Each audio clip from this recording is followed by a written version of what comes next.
Hi, good morning, everyone. Thank you very much for joining us today. It's an absolute pleasure to meet all of you, albeit electronically. My name is Kenneth Brown. I'm a labor law practitioner specializing in industrial relations. I have a master's in labor law and have been in the field of industrial relations for over 10 years now. My specific experience is in the manufacturing, blue-collar, heavily unionized environments, with a specialty in your run-of-the-mill hearings, dismissals, retrenchments, union and bargaining council negotiations, and strikes and lockouts. Today, I'll be dealing with a few specific issues as per the webinar invite, but after that, I will deal with the specific questions raised when some of you RSVP to the event. And then after that, if time allows, we can open up questions to the floor. The first topic we will discuss this morning is different types of employment. I think it's crucial that in today's economic climate, business be as flexible, nimble, and lean as possible. So let's look at a few employment options that might mitigate the risks of having permanent employees. I think it's important to note that there are various forms of employment, such as a temp, casual, fixed-term employment, permanent employment, and even independent contractors.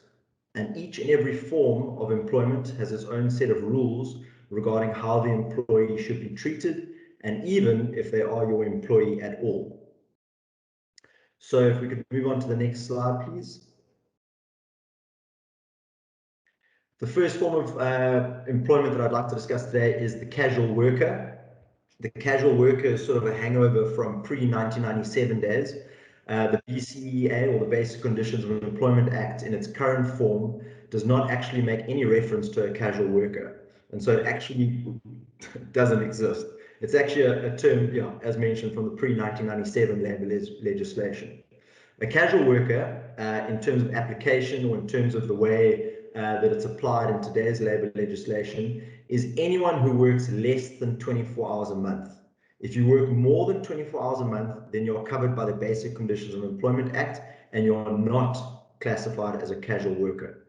So if anyone works for you for more than 1 or 2 hours a day, or even just once a week, but a full day, they are seen to be permanent employees, just on less hours than a regular full-time employee. And they are therefore due all the protections of the labor legislation.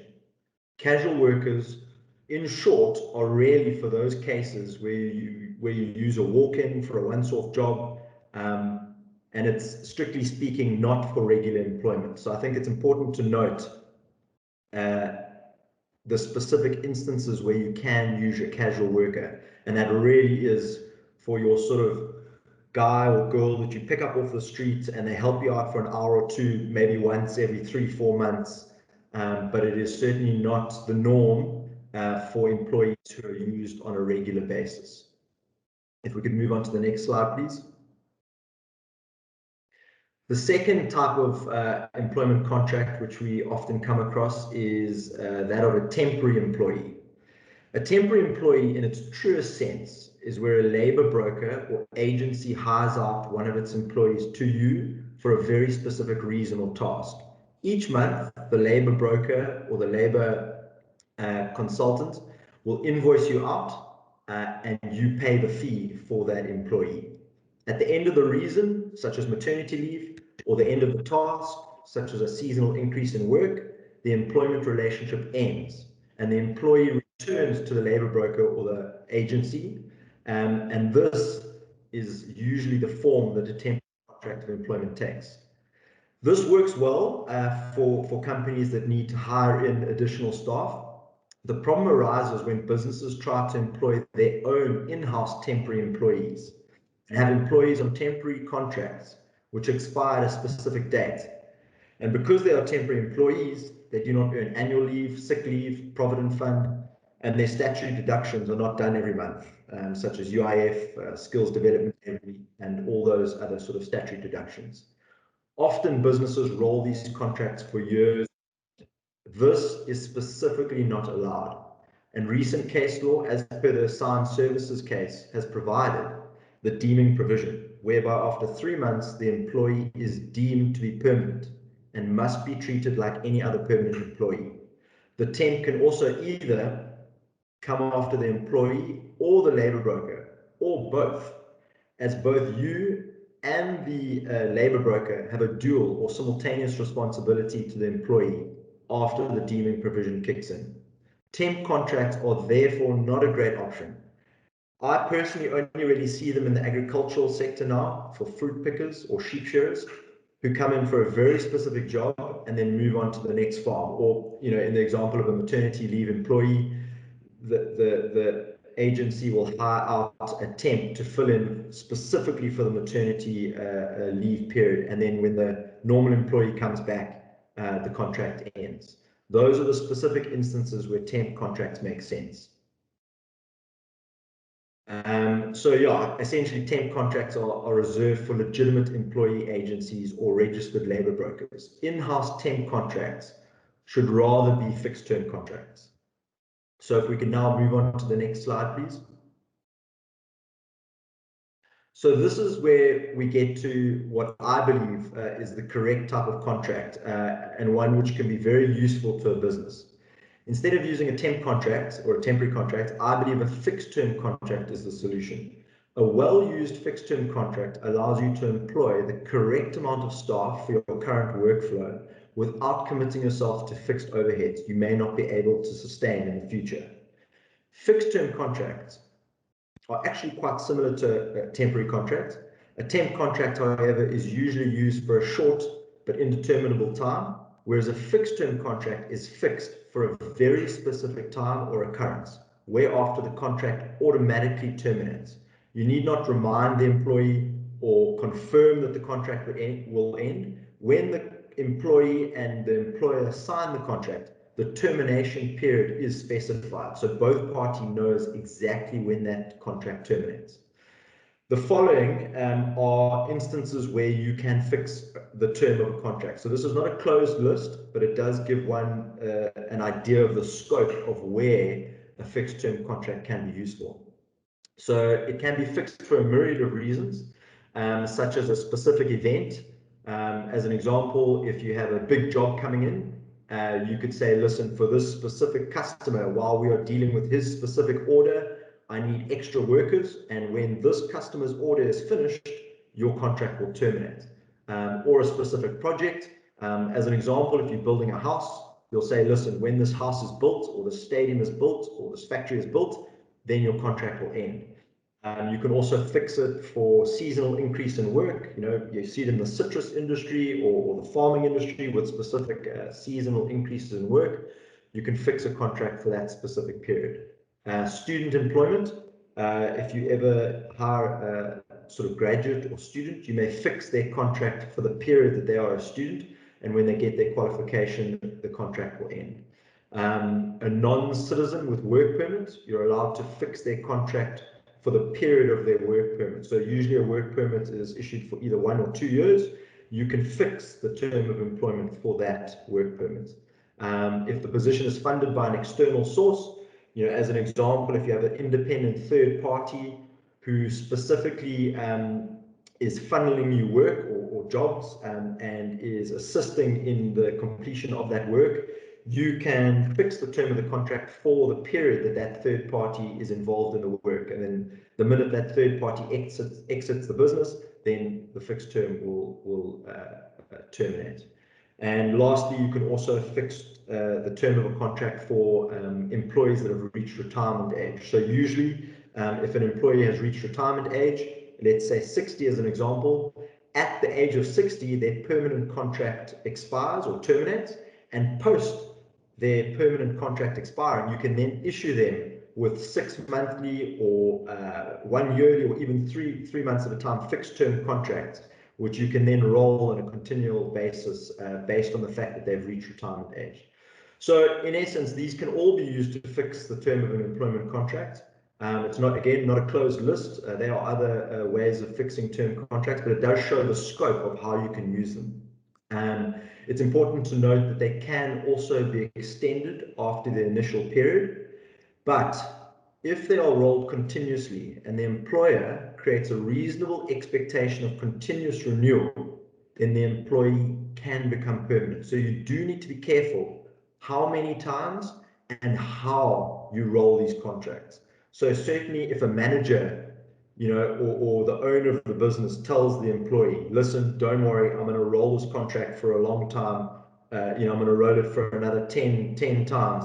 That would create a reasonable expectation in the employee's mind that he will get a new fixed term contract. So you need to be careful to communicate with the employee that the current fixed term contract is the last one that they are on, and that it will terminate.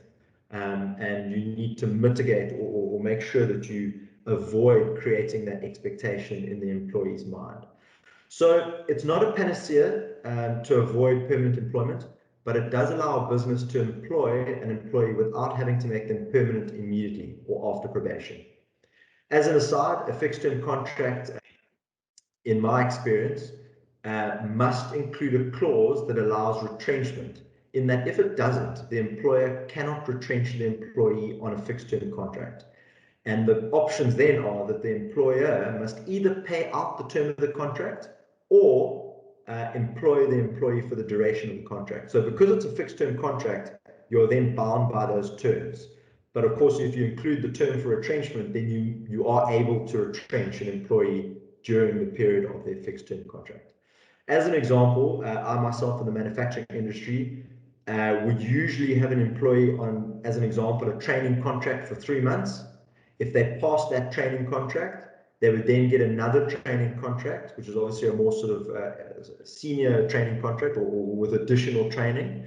If they then pass that second 3-month training contract, a fixed term for 3 months, then they get offered a permanent contract with, let's say, a 6-month probation. So in essence, you have the employee with you for a year before you need to make them permanent. But of course, like any contract, the training contract and the passing or failure thereof need to be communicated in such a way that comply with the LRA. So after the fixed term contract, if we could just move to the next slide, we then deal with sort of your next stage in the contracting process, which is the permanent contract. And obviously the important clause in that is the probation clause. So this is the final kind of contract that the permanent, that the permanent employee or the employee would progress to once he's completed his fixed term contract. And this usually includes that probationary period that I've alluded to. The employee is now being offered a permanent position, but it is of course subject to him or her passing the probation period. It is usually designed for both parties, you, the employee, and the employer, to assess if they are a good fit for the company. So it's for both sides to determine whether it's a good fit going forward. Now, it's important, and it's very important to note here, that the process to dismiss the employee during the probation period is exactly the same as for a normal permanent employee. The fact that they are under probation essentially means very little. It only really means that the substantive reasons can be less compelling. So procedurally, you still have to follow exactly the same steps, but substantively, the reasons for dismissal can be less compelling. So if they are not good at their job and they're failing, even small failures can lead to their dismissal. You still need to document these mistakes and follow the correct procedures, advise the employee of the failures, give them opportunity to improve on the failures, offer them training, guidance, assistance, and help, and of course give them an opportunity to give their side of the story. But ultimately, if they don't improve, you may dismiss. Whereas with a long-serving employee who's already passed probation, the mistakes or failures at work will need to be slightly more significant. And you as the employer cannot be seen to be nitpicking or targeting the employee. And the opportunity to improve and the opportunity to offer training and counseling and guidance will need to be slightly more significant as well. So that is essentially the difference, or sorry, the protection that the probation clause really gives you, in that you may still dismiss. It's just that the reasons may be slightly less compelling. But ultimately, one needs to understand that employee who's on the probation, in the probation period, still needs to be treated as a permanent employee. It's also important to note here that if the employee and the employer have not found common ground after the probation period, you may extend the probation period. But this extension must be done by agreement with the employee, and it must be for a specific reason. But long story short, a probation employee is just like a permanent employee, and the disciplinary procedures should follow the same steps as a permanent employee. The next topic, if we can move to the next slide that I'd like to discuss, is retrenchment. So like all the things we've dealt with, casual employees, temporary employees, fixed term contracts, permanent contracts, it's impossible to go into all the detail with regards to all of them. And literally what I'm trying to achieve today is to give you a brief overview of these topics, and the same goes for retrenchments. And of course, we can discuss each topic in more detail, privately or at a later stage.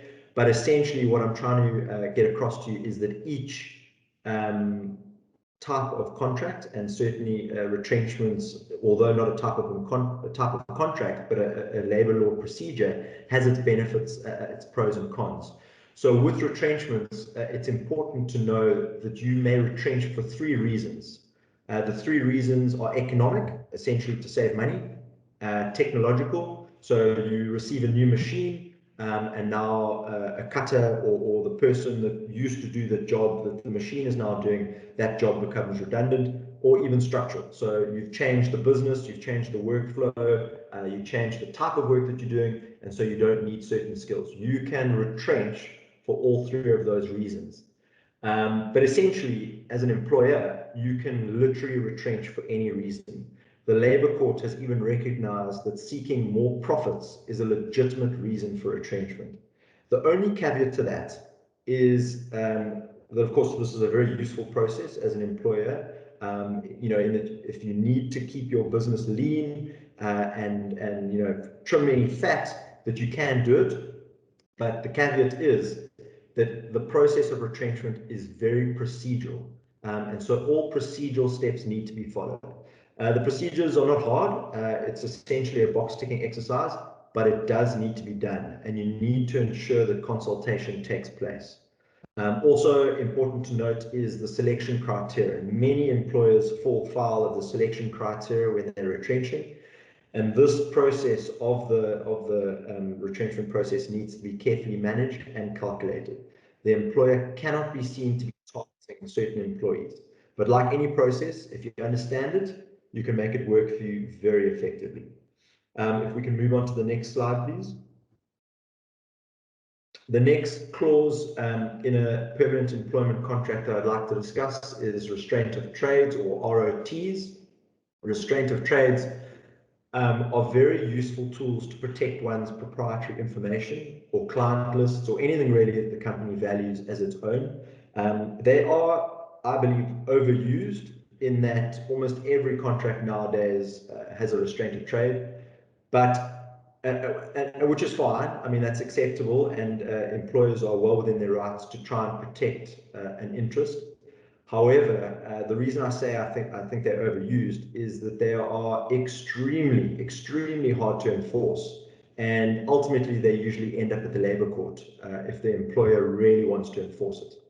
I believe that the best approach to a restraint of trade is an agreed settlement, where the employee agrees to not poach clients or to use certain trade secrets or proprietary information, and you as the employer agree not to enforce the ROT, or the restraint of trade. In order to enforce a restraint of trade, as an employer, you would need to show that a certain interest is being infringed on, and the employee, in order to defend himself or rebut that claim, would need to show that the restraint of trade is unreasonable, as they are unable to earn a living. The Labour Court has made decisions on this quite recently, and previously it's held that it is not in the public interest to stop someone from earning a living, and that a restraint of trade should not be used to eliminate competition, but rather to protect a specific interest. And of course, as we all know, in the time of COVID and tough economic climates, the courts have been very loose with not infringing on a person's right to earn a living. So lastly, my sort of parting shot with regards to contracts and employment is the overarching theme in labour law, which is substance over form. If it walks like a duck, quacks like a duck, then it is a duck. If you call it something else, it doesn't necessarily make it so. You can call your contract whatever you want. The employee can sign it. The employee can even testify that they agreed to the contract. But at the end of the day, it's the substance of the employee-employer relationship that governs what sort of employee they are, not what their contract states. So an employee can sign a casual contract, they can agree that they are casual, they can even go to the CCMA and say, no, I'm a casual worker. But if they work more than 24 hours a day, they will not be seen as a casual worker. So you need to make sure that your contracts essentially line up with the way that you're treating your employees. So if we can just move on to the next slide, please.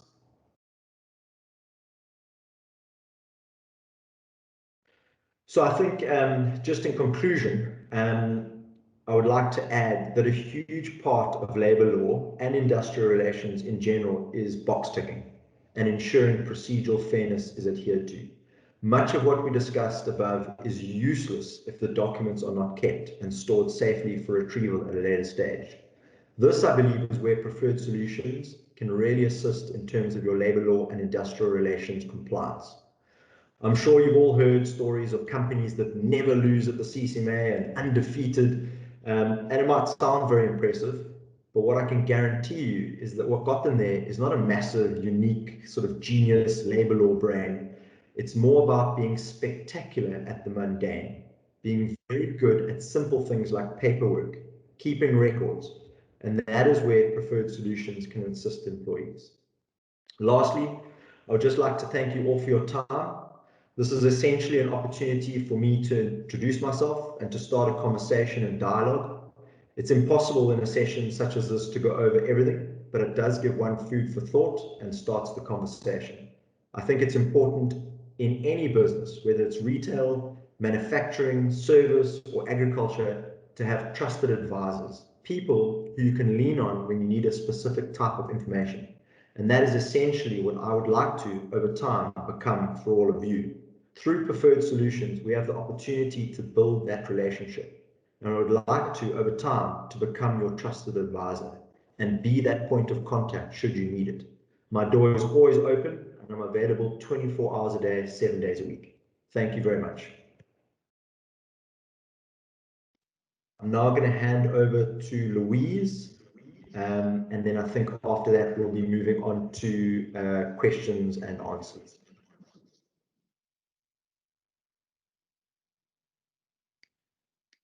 Good morning, everybody. I'm Louise from Preferred Solutions, and thank you for that very informative session, Kenrick. I'm sure we learned a lot. From my side, I would like to encourage everybody to get payroll software. As you know, that payroll processing can be very time consuming, especially if you do it manually. But when you get payroll software, you will automate that process. The process of paying your salaried or hourly paid employees according to various pay frequencies like monthly, weekly, or fortnightly. So whether you are a small business, a non-profit organization, medium-sized company, or even a large company, we'll help you to find the perfect payroll solution. Now, if you currently have payroll already, we can also assist you with general support and additional training to make sure that everything is set up correctly and that your payroll software is processing optimally as it should. And if you don't have payroll software yet, we would like to show you now on the next slide why payroll software is important in your business. So the first benefit of payroll software will definitely be to minimize human error. So instead of just copying amounts over from one sheet to another and where you can make mistakes, the payroll system will automate that for you. It will also remove the need to understand complex legislation regarding tax calculations.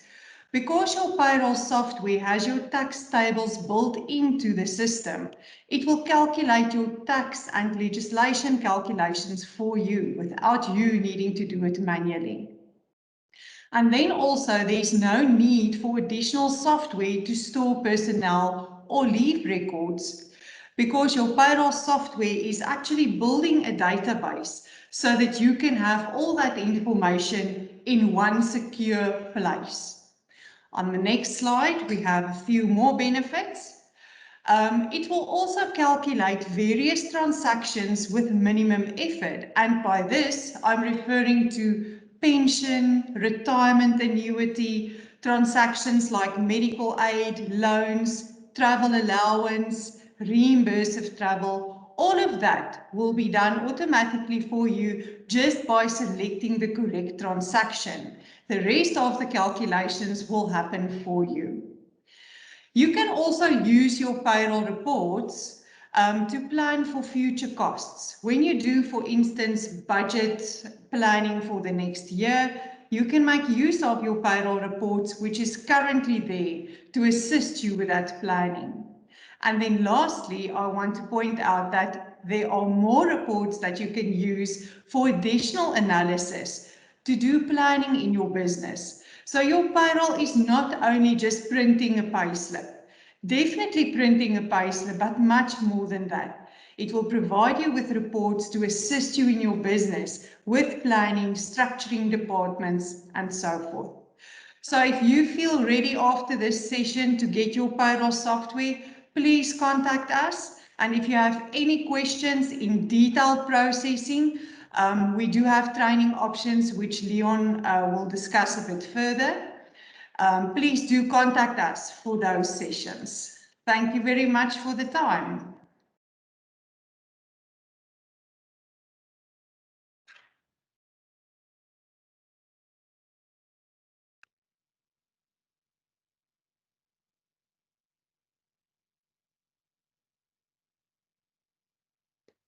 Right, guys, I think it's back to me now. Leon, please interrupt me if I'm jumping the queue here, but I think it's probably the appropriate time to deal with some of the questions that you, or some of you very kindly sent through prior to the webinar. So I think before I jump into the questions that were sent through, I would like just to say up front that what I've done is obviously given sort of summarized answers to the questions. I think often with things like this, you know, you answer the sort of the question at face value, and then it sort of creates more questions than answers. So I've specifically tried to deal with the question as it's come through. And again, it's a very much a summarized answer, but it does open up the conversation. And of course, you're more than welcome to make contact with me after the webinar to just clarify anything or to get sort of more details on what specifically I meant if I wasn't clear. So I've dealt with them as and when they came through, sort of on a first come, first served basis. And if we could move on to the next slide quickly. This was the first question that came through. How is an acting allowance calculated, and what is the maximum period we can offer an acting position before raising the element of expectation? What would be suitable grounds to not employ the acting staff in that position? So in short, the acting allowance is calculated as the difference between the employee's current salary and the salary of the more senior role. So I think that's pretty much self-explanatory. If you've got a receptionist at $5,000 a month, and then they move up into an admin role of $10,000 a month, the acting allowance would be the $5,000 difference. I must admit, I often only see these in government positions or where there are specific bargaining council agreements in place. So if you are in a sector with a bargaining council and are party to the bargaining council's main agreement, then it would usually outline how long an acting position may be used. But essentially, an acting position is used to fill a temporary vacancy. So I would think as long as you advertising and actively searching to fulfill that role or that temporary position, then you could have that acting position for as long as you're actively searching. But I would think that the minute you stop looking to fill that role, that would potentially become a problem. I suppose if you're struggling to fill the skill, then that's fine. You can keep looking. But if you stop looking, then one could assume that the person acting is doing an adequate job. But yeah, I mean, as long as it's the term they use is reasonable and rational. So it really is, in essence, how long is a piece of string. But I think, if it's a highly skilled job, that would take a long time to fill. If it's a less skilled job, that should be easier to fill. I think also it is important to note here, I mean, most of my contracts of employment which I issue have a clause stating that obviously your general role and responsibility is X, but anything that is lawful and reasonable, and as long as it's requested by the employer in a reasonable and rational manner, that employee will be liable or duty bound to fulfill those tasks. So in essence, if my my admin lady needs to fulfill, or admin gentleman needs to fulfill a role, a more senior role, I can request him to do that role without necessarily having to pay him an acting allowance, based on the fact that his contract of employment allows me to essentially ask him to fulfill any role within the company, as long as it's within his skill and his, the scope of his expertise. So yeah, again, acting allowance, I often see it in government.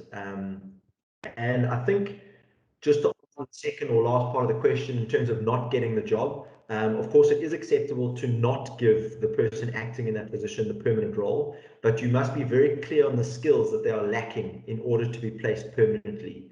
You could even inform the employee up front, what skills they require, and you could give them an opportunity to acquire those skills while you are looking for the full-time employee. And I think, if they didn't acquire those skills, failing to do that would easily disqualify them, and would, that would qualify as forewarning them of them, to not expect to get the job because they don't have those specific skills. I think the real sort of risk with these acting positions is that someone acts in the position, they do an adequate job, and then you employ someone from outside your organization with similar qualifications or similar skills, or even less skills or less qualifications. And then the person in the acting position has the right to say, well, hang on, why would that person with less skill and less qualifications get the role when I've been doing the job and I'm actually more qualified? So I think as long as you can avoid that, you should be fine. If we can move on to the next question, question 2. This is, if we have a casual, what is the maximum hours they can work per week before we start deducting UIF? So casual workers, that is one of the things with casual workers, is that statutory deductions are not made, such as UIF and SDL. But as we discussed, it's 24 hours a month. So the LRA sees weeks on average per month being 4.33. That's based on some months being 5 and some being 4. So 4.33 is your average weeks per month. So essentially, an employee cannot work more than 5.5 hours per week. So that's 1 hour and 12 minutes for a 5-day work week. So let's, restrict yourself to 1 hour a day. That is your casual. If your casual works more than 1 hour a day for a 5-day work week, you're going to be in trouble in terms of statutory deductions. If we could move on to the next slide, please. Question 3, how often update the basic conditions of employment contract, basic conditions of a contract for the staff? So in essence, you don't even really have to have a written contract of employment. Any contract of employment or any employment relationship exists where an employee provides a service, and in return you remunerate that employee. That constitutes a contract of employment. So whether you have it written down or whether you don't have it written down, there is a contract between you and the employee. And in the absence of any contract of employment, an actual written one, the Basic Conditions of Employment Act will apply. So if any clause or any term is not left is left out of your contract of employment, then the BCEA applies. And the reason that is the case is that the BCEA, or the Basic Conditions of Employment Act, is the absolute minimum in terms of employee rights. So if your contract is silent on an issue or omits an issue, then the BCEA applies. So your contract actually really only needs to specify something which can either be in line with the BCEA or it can offer something more than the BCEA. But it would be an invalid contract if it specified anything less BCEA, unless it was party to a bargaining council. But it's unlikely you've got a bargaining council which would allow for anything less than what the BCEA stipulates. But yeah, you know, the Basic Conditions of Employment Act changes over time. It is a fluid document. So the idea is it doesn't expect employers to continuously have to reissue employment contracts and get them re-signed. Essentially, your contract of employment can stand, and anything that changes in the BCA will automatically apply to your contract of employment. So yeah, in a long story short, you don't necessarily have to keep changing. If we could move on to the next question, please. If I'm a sole prop and getting an assistant in to help me with bookkeeping, I need a contract to prevent her from contacting my clients and or trying to take over my work from them. What kind of contract do I need to have in place? So in this instance, I would recommend either a fixed term contract, you know, if it's a 3-month sort of seasonal busy time of work over December or financial year end or whenever it is, you could have a 3-month contract, which at the end of the 3 months it terminates. And then within that contract, you would want a well-worded restraint of trade. So you would want that restraint of trade to specifically spell out the interest that you want to protect. In your instance, it would be your client list. You would also need to specify the geographical area. So you would say, listen, these are the clients, and you could even list them, that you are not allowed to approach and not allowed to make contact with. The geographical areas, PE or the Eastern Cape or Walmer or whatever it is, and you could even list an industry. And then you would also say, post leaving me, this restraint of trade is in full force and effect for, let's say, 6 months or 12 months or 18 months, whatever period you deem fair. But the key is to be very specific with the interest that you want to protect, the area, and the time period. So yeah, I mean, you could even, in essence, I mean, you know, apart from having a restraint of trade and then trying to enforce it when this person leaves you, you know, you could try and keep confidential information or names of businesses away from the assistant. That might be impossible based on the work that they're doing for you, but yeah, to try and keep sort of confidential or crucial information away from them might be worthwhile. But essentially, a restraint of trade is what you'll need in this situation. If we could move on to the next question, please. If you have to restructure sales team from basic income to lesser basic income and commission, so this is essentially a salary negotiation. So a salary is not a right. You do not have a right to a specific salary. It's an interest dispute, so it's a negotiation. So a right would be something like you have the right to a lunch break, you have the right to be treated fairly, you have the right to fair labor practices, the right to dignity, you have constitutional rights, all those good things. But a salary is actually an interest dispute. So once a salary has been agreed, it is now you now have an interest in that salary. In order to adjust that salary, it would need to be a negotiation, and you would need to mutually agree a salary reduction. But you cannot force the employee to accept the salary reduction.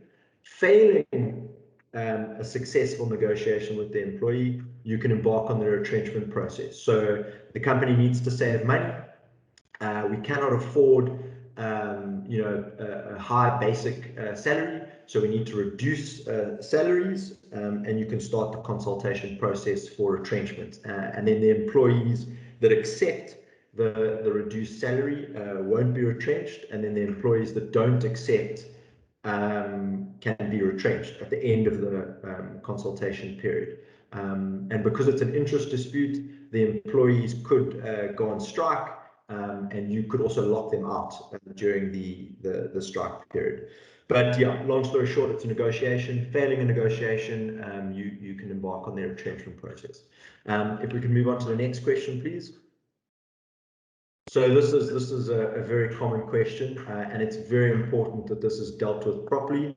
How to treat situations where staff take advantage of sick leave. So the one thing I can say to you is monitor, monitor, monitor, monitor, monitor, monitor. And I'm sure Preferred Solutions has software packages that can assist you in setting up triggers and red flags and reminders. But essentially, disciplinary policies must give guidelines on what is expected of the employee. So as an example, my disciplinary codes, which I write up for companies, usually have things such as 15 minutes late, you'll get a warning.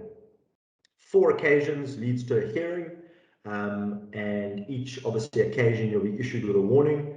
So by the time you reach that hearing stage, I've got 4 written warnings for you. At the hearing, you'll be dismissed. So every time you're 15 minutes late, you get a warning. And unless the employee has notified you before being late and provides proof as to why he is late, that warning will be issued no matter what. I also normally include a clause which says 5 minutes late, so the employee just misses clocking by 5 minutes. So it's not a huge amount, but if it happens continuously, and continuously is quite a vague term, but 3 times in a month, twice in a week, anything north of that, that's continuous in my book, that leads to a warning. And yeah, no notification and no sick leave certificates leads straight to warning. And any patterns, if the employee is continuously sick after public holidays, always sick on a Monday, or always sick on a Friday, or likes his long weekends, warnings, counseling, formally documented, and you tell the employee that they're great at their job, they're very good, they can do their job, but they're not at work often enough to do their job. They are always sick and it's affecting the business. Document it, keep those records, and then by the time you get to the hearing on the 4th occasion, you've got all your paperwork in order. And I think it's important to note here that you do not have to wait for the employee to use all of their 30-day sick leave days. If it's affecting your work and their work, then you can proactively manage it well before they reach the 30-day mark. But again, you monitor, and you keep your finger on the pulse, and you issue the warnings as and when you can. If we can move on to the next question, please. Should sick leave be used when an employee tests positive for COVID-19 and is then not able to work for at least 2 weeks? Yes, absolutely. So your first port of call is sick leave. Once sick leave is exhausted, then you can move on to unpaid leave or annual leave. And then, of course, if they are abusing that sick leave, I've seen often in the market now, guys are writing and saying, listen, I was exposed to someone with COVID, I'm going to have to self-isolate and stay at home, and maybe they don't have the tools to do their job at home, then you can proactively manage it. So you can, that would essentially be incapacity, either due to ill health because they're actually sick, or incapacity due to poor work performance, in that they know how to do their job, they're just choosing not to do it. But you need to proactively manage that incapacity. So it's a lot of documentation, it's a lot of warnings. It's also an opportunity to give the employee a chance to improve, and then, failing that, you can dismiss them. But yes, COVID-19, as long as you're being reasonable and rational, you'll find yourself fine with how you handle COVID and sick leave. But yeah, sick leave is your first port of call for COVID issues. If we could move on to the next slide, please. Question 8, we would like to employ a CHAR 2 days a week and 1 extra day at month end. What contract would be best suited? Also, do we register her with MIBCO, as the last week of the month she'll be working more than 23 hours for the week, and we would have to pay a provident fund. So if you're party to the main agreement of MIBCO, MIBCO will stipulate when an employee needs to join the company provident fund. So my experience of MIBCO, which is I haven't had much exposure recently, but it used to be when they became permanent, then they would join the provident fund, or alternatively when they joined the company provident fund, then they would be transferred over to MIBCO. So you need to just check the main agreement. Of course, I can check that for you, but essentially that will be governed by the MIBCO main agreement.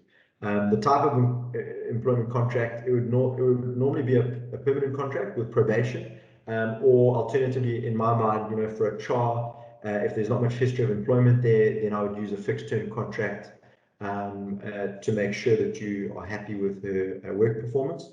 and you could maybe do 2 of those to make sure that she has the necessary skills and training, and then you could move on to a permanent contract with probation. It's also important to mention here that for MIBCO, you can also apply for exemptions. I've successfully applied for exemptions on numerous occasions from the NERBC and MIBCO, and although it almost always ends up at the appeal hearing board, ultimately, if your grounds for the application are sound, you do often get granted the exemption. So that is an option if you'd like to take that up. If we could move on to the next question, please. What is the treatment of a stipend in payroll? Do we record it or process it outside the payroll system? So I'm sure Louise will have more information in terms of the specific payroll package that deals with a stipend and how that's dealt with in the payroll software. Louise can maybe add some more detail to that if she chooses, but just in terms of my understanding of the stipend in a payroll, in my mind, a stipend is usually used for graduate internship programs. I mean, my main exposure to that is the employee tax incentive and other graduate employment schemes. And as an example, the ETI, or the employment tax incentive, had to go through payroll because when you submitted your PAYE to SARS, they would then reimburse you and you'd get a credit, quite a significant credit actually. For all your employees that were on the ETI, you would get 50% of their salary back in the first year, and then in the second year you would get 25%. I'm not sure if that is still the case, but the ETI had significant benefits. But in order to get those benefits, it had to go through payroll and had to be done through your payroll system and recorded correctly. But yes, I would chat to Louise and see how their payroll packages deal with stipends. But I would essentially think that if it's a payment to an employee for work done, it must be recorded appropriately. Rick, sorry to interrupt. Yes, certainly your payroll system will give you the opportunity to calculate that in payroll, process it as part of the system, 100%. Thank you. Thanks, Louise. If we could move on to the next question, please. The fixed term employees legally should not exceed what period in employment before they are deemed permanent employees? So you've used the correct word there, deemed. So the deeming provision is that term we spoke about for temporary employees. And it's sort of become clouded, and now fixed term contracts are getting confused with the deeming provision. The deeming provision was specifically created to deal with labor brokers and sort of agencies that were abusing the employment relationship. So employers were using these labor brokers to employ employees for 2, 3, 5, 10 years, and they were saying that they weren't permanent employees, that they were temporary employees, just because a labor broker had sourced that employee for them. Even though they'd worked for the company for 10 years. So there was no leave being accrued, there was no provident fund, there were no benefits, and there was no statutory deductions being made. So those employees were certainly being treated unfairly, even though they were actually in essence permanent employees. So that deeming provision that specifically applies to temporary employees is 3 months, and that 3 month rule can also be applied to fixed term employees. So strictly speaking, you should not roll fixed term contracts for longer than three month period. But if it's for a specific reason, then you can. So if a house takes 6 months to build, you can have the bricklayer on a 6-term contract, a 6-month contract for the period that it takes to build the house. And at the end of the 6 months, the contract terminates. The same thing with maternity leave, 3 months or 4 months, or however long if you're a school and you have a teacher who's left, you can fill that position on a fixed term basis for the maternity leave period. And the minute that employee returns after maternity leave, then the fixed term ends. But 3 months is a good sort of yardstick for the period, and that can be extended based on specific reasons. So as long as the specific project or the seasonal uptick in work or even the third-party funding, as long as that reason is specific, you can roll it for a longer period. I think it's also important to note here that for fixed-term employees, after a certain period, if that fixed-term contract is, say, longer than 6 months or longer than a year, as long as you aren't treating that employee differently to your permanent employee. So as an example, if the employee is there for 12 months, if after 6 months he joins the Provident Fund, because that is the normal period that after 6 months, your normal employees join the Provident Fund, then that fixed term employee is being treated the same as a permanent employee. So even though his contract says fixed, he cannot really have any argument in terms of the treatment that he's receiving from the company, because he's receiving no less benefits than a permanent employee. So that is also an important thing to keep in the back of your mind, is that as long as you treat your employees fairly and the same, you can essentially keep that fixed term contract in place. And the Labour Relations actually even states that after 24 months of a fixed term contract, the employee, although not permanent, if or once that permanent contract, that fixed term contract comes to an end, that employee is due a severance package. So, if you looked at the 2010 World Cup, some of those stadiums took like 2-3 years to build, some longer. So those guys were on fixed term contracts for the duration of the building of those stadiums. And if it went over 2 years, at the end of those 2 years, when their contract ended, they would do a severance package of 1 week for every completed year of service. So even the LRA sees or recognizes fixed term contracts rolling, as long as 2 years. So it's important to keep in the back of your mind. If we could move on to the next question, please. So what is the implication of keeping a casual or stipend paid staff for more than a year? Strictly speaking, a casual cannot be for a long period. The casual is employed for such a short period that there's basically no employment relationship. Less than 24 hours a month, essentially 1 hour a day. Stipend can be any amount of time the program allows. The ETI, as an example, is 2 years, and many of the bargaining councils have similar projects.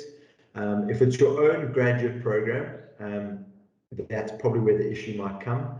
But as long as it's documented, and I would think, as long as your period is reasonable and rational, a 2-year period of training for a graduate, depending on the technical nature of the work, should be fine. If it's a very skillful position, and it takes a long time to learn how to do it, then 2 years of training, sounds right to me. And of course shorter for less skillful positions, and longer for even more skilled.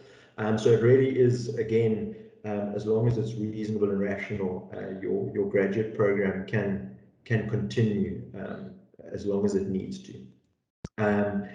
If we could move on to the next question, please. Huge question, certainly very topical at the moment. And as soon as that portal is up and running and you can register your information officers, I'm sure some traction will be achieved here. But certainly, I think the Department of Labour and the relevant departments, they've only had, I think, 4 or 5, maybe even 7 years to get this up and running. But the portal, last time I checked, was down and you couldn't register your information officers. But that is your first port of call. Get online, Google the online portal for registering your information officer, and it'll come up, and try and register the applicable party in your company. And then you obviously also want to protect your information. I know that Preferred Solution has software packages for you that can protect your information, so that's very important. Partner with Preferred Solutions, in terms of ensuring that software is in place, and then also have a written policy in place in case of a breach. Who's responsible? What are the steps to follow should there be a breach of information? And then also have a privacy policy in place. And then, of course, communicate your policy to everyone in the business.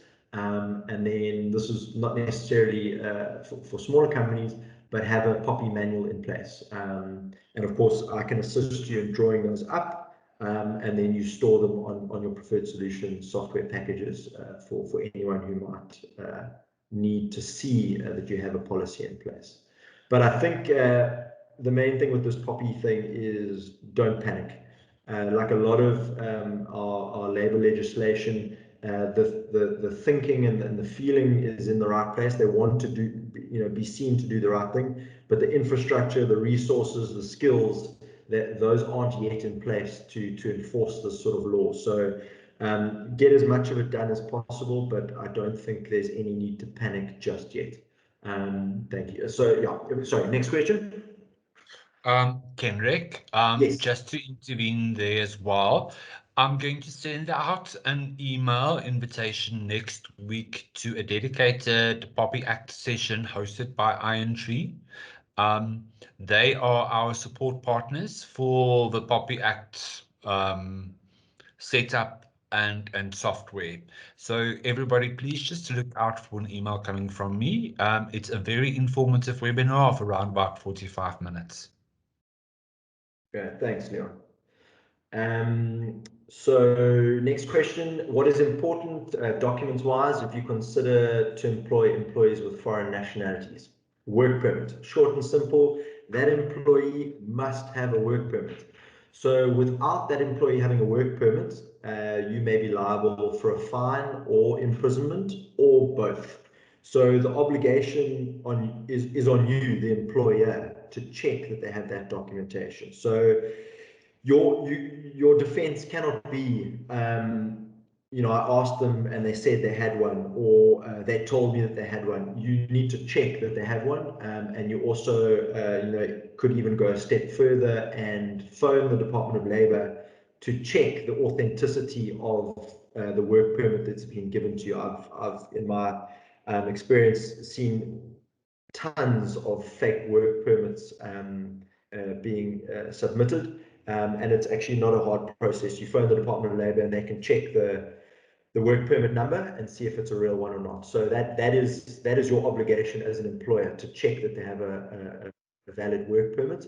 It's important to note here also that there's a very well-known case, the Discovery case, that you cannot just dismiss an employee for not having a work permit. So if you've been employing them and you now want to suddenly check if they have a work permit and they don't, you can't just dismiss them. You have to give them an opportunity to get that work permit. And once they fail to get that work permit, then you can dismiss them based on the fact that they are illegal. You gave them an opportunity and they were unable to get one, and so they're not legally allowed to work in the country, and then you can dismiss. But you can't just dismiss. And it's important that you follow the correct procedure, have the disciplinary hearing, and in that hearing they will be given an opportunity to give their side of the story and to explain why they don't have a work permit or where they are in the process of getting one. We've even had situations where they've applied and it's taken a very long time, and we've suspended them because we know it's illegal to employ them without one. And we've said, listen, as soon as you get an employment work permit, as a foreign national, we will employ you back, or we'll take you, we'll lift the suspension. So there are various options available to you. Yes, next question, please. Where do you keep hard copies of contracts if your HR department works from home? So yeah, preferred solutions can definitely assist here. I certainly keep my contracts of employment electronically on the server and on the cloud. I don't keep any hard copies, apart from the paper issue.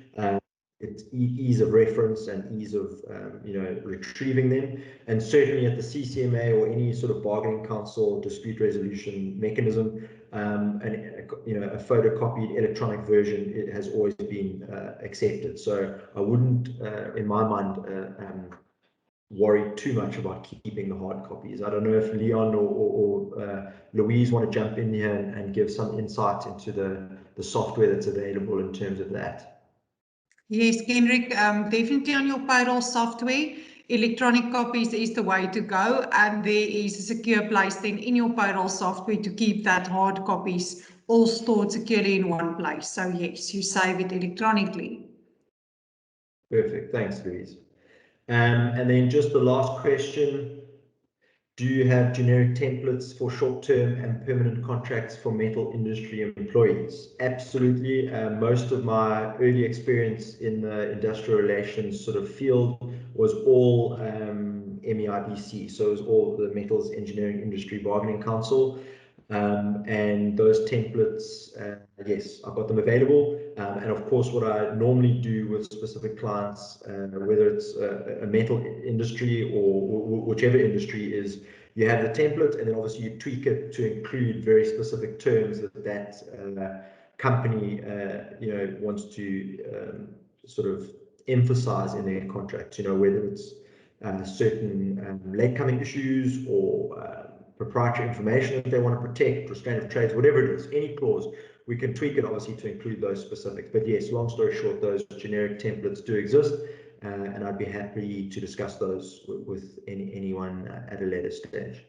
So from my side, Leon and Louise and everyone attending, those were the questions that I received prior to the webinar. Of course, Leon has opened up the door for further questions to be emailed through.